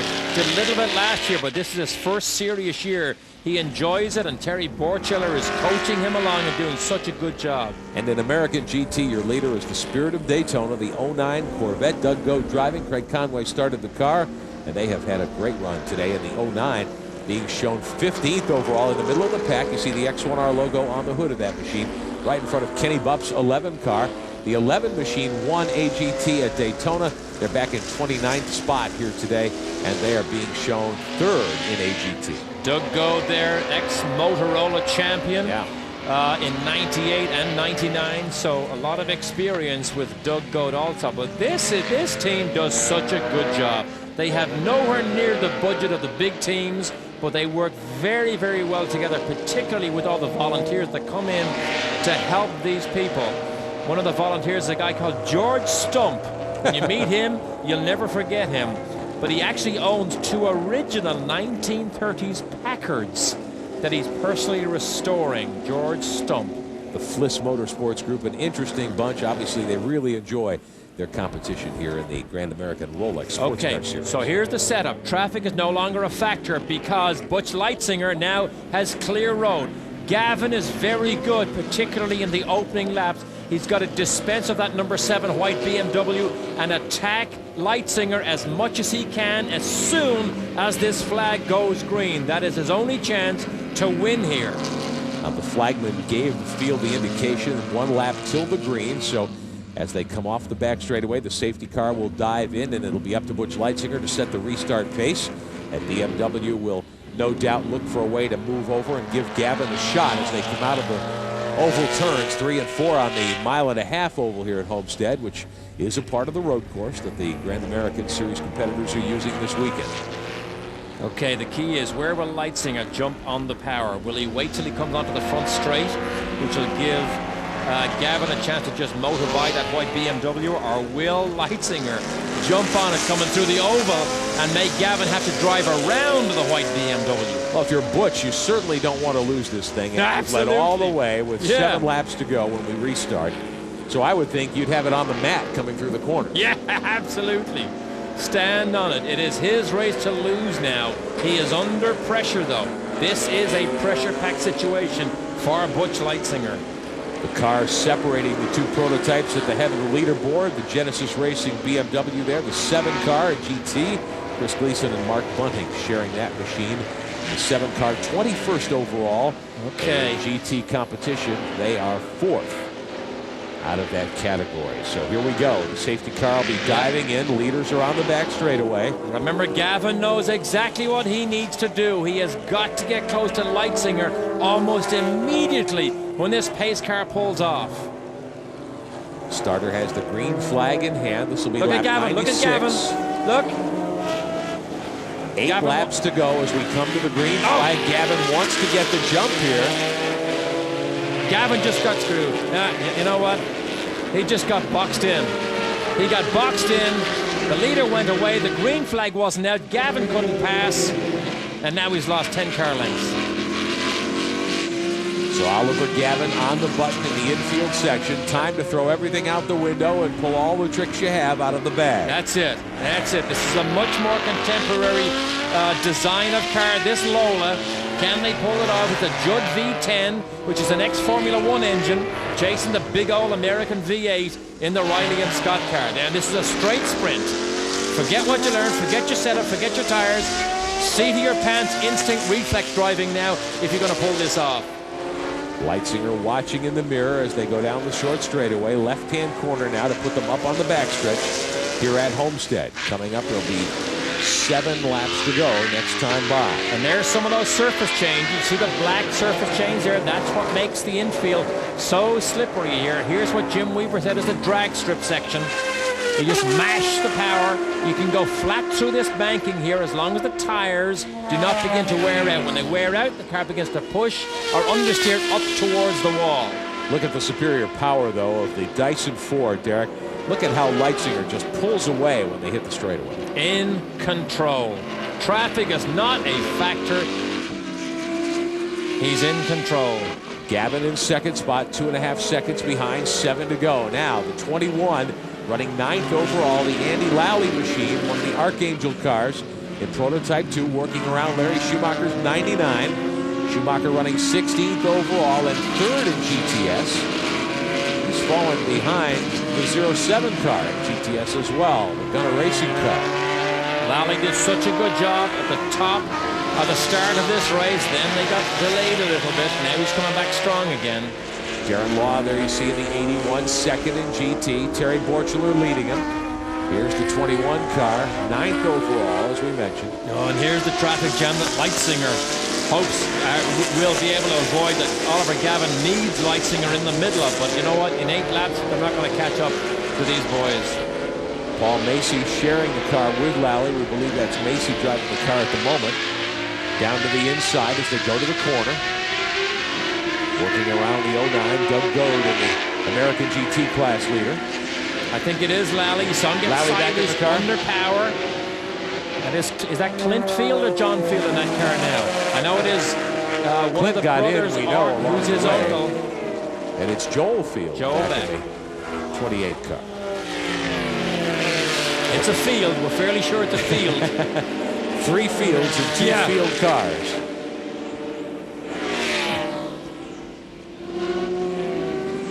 Six laps to go for the leaders as we watch Lally in the 21. We think Tommy Byrne is back in the 42 car, the Orbit car. Yeah, we believe Tommy is. He led the class earlier on in that GT car.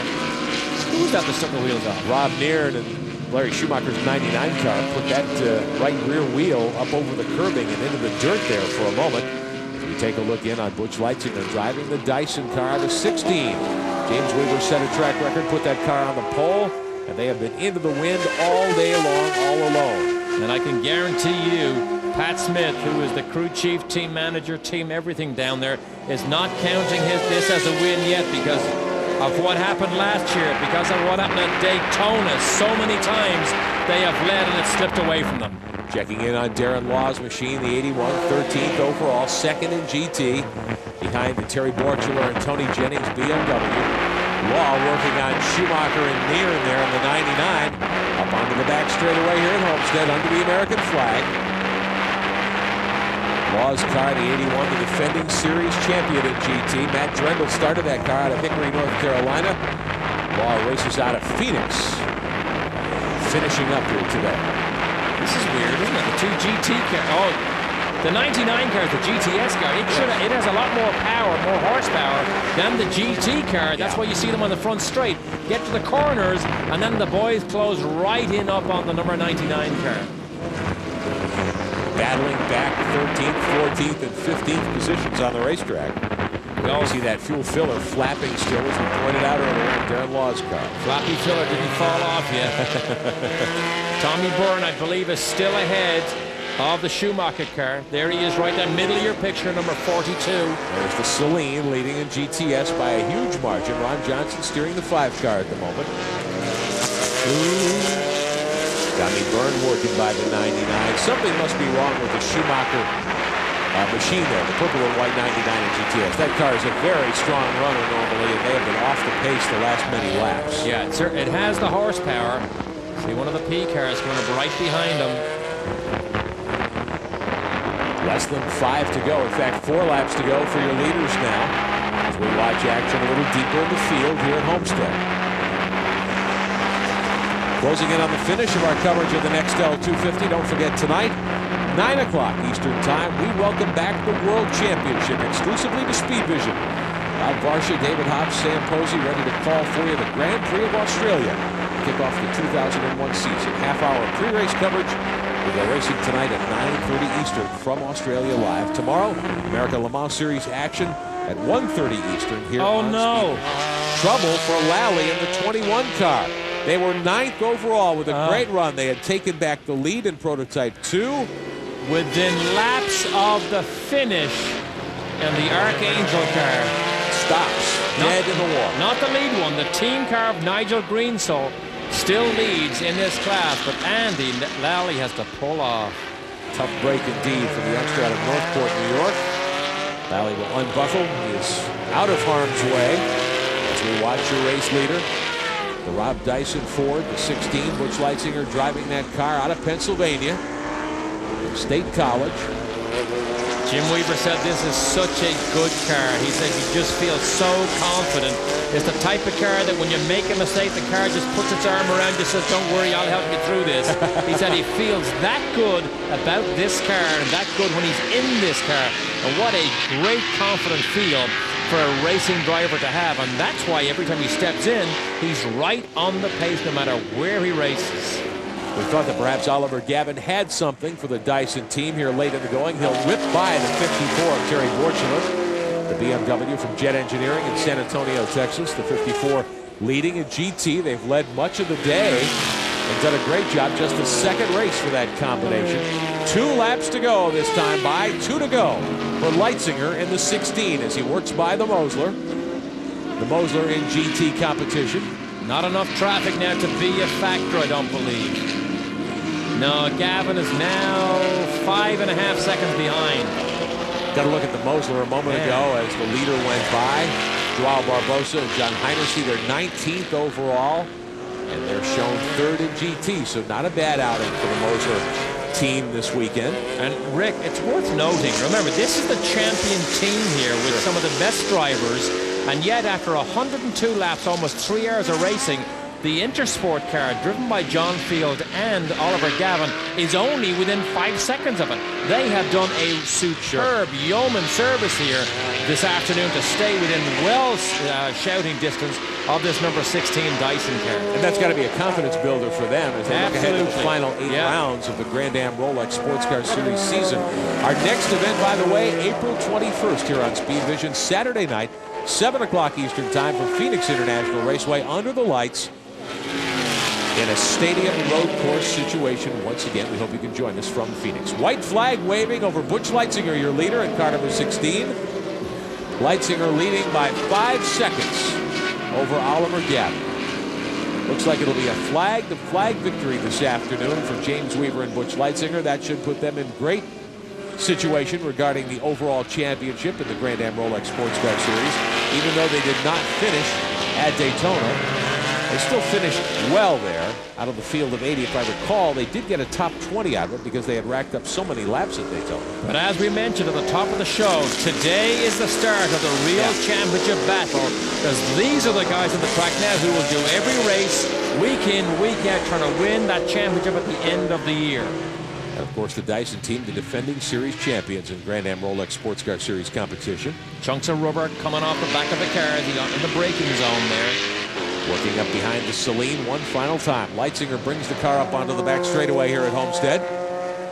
Nothing in front of him at all except the Celine. Miles of open racetrack. Butch will lap by the 5 car without any problem at all. Ron Johnson, though, doing a great job. That car will win GTS. And here he comes down the front straightaway to the checkered flag. Butch Leitzinger and James Weaver have gone flag to flag here at Homestead today to win the 2nd round of the Grand American Rolex Sports Car Series season, the Nextel 250 at Homestead Miami Speedway. So a great run for the Dyson team. When we come back live on Speed Vision, we'll talk to the winning drivers and find out more about today's event.